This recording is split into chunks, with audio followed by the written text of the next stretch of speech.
प्रिय भक्तों, आज उत्पन्ना एकादशी है। ऐसा कहा जाता है कि इस व्रत को करने से घर की सुख शांति बरकरार रहती है। उत्पन्ना एकादशी का व्रत भगवान विष्णु को समर्पित है।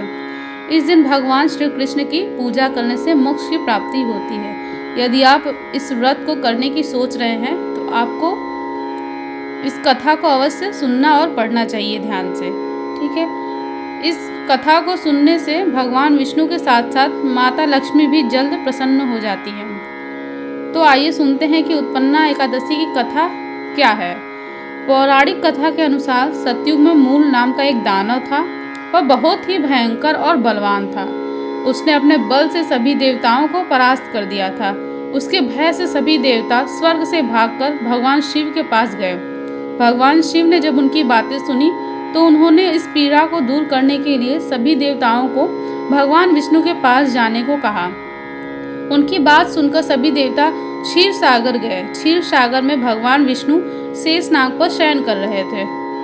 उनको शयन करता देख सभी देवता हाथ जोड़कर स्तुति करने लगे और कहने लगे, ओम नमो भगवते वासुदेवाय नमः। उनमें अपनी पीड़ा दूर करने की अनुरोध करने लगे।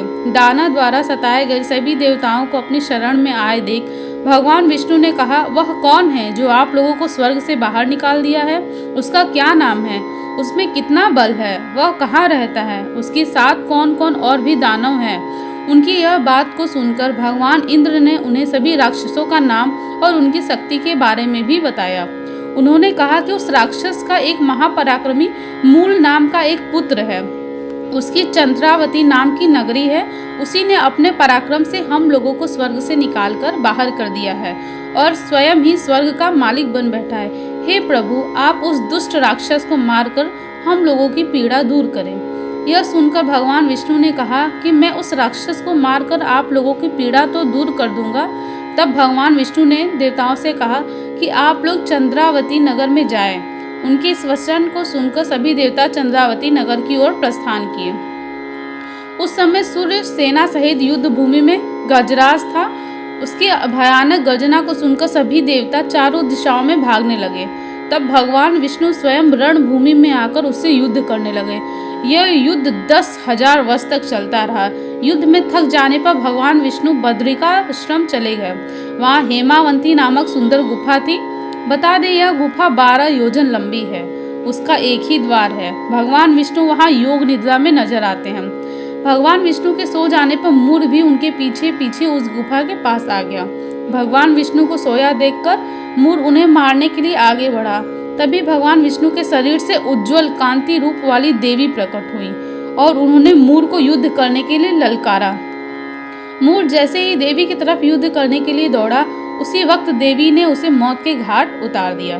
जब भगवान विष्णु योग निद्रा से उठे तब देवी ने उन्हें सारी बातें बता दी।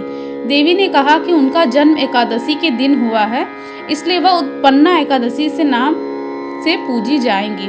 बता दें, जिस दिन माता प्रकट हुई थी उस दिन मार्गशीर्ष की एकादशी थी।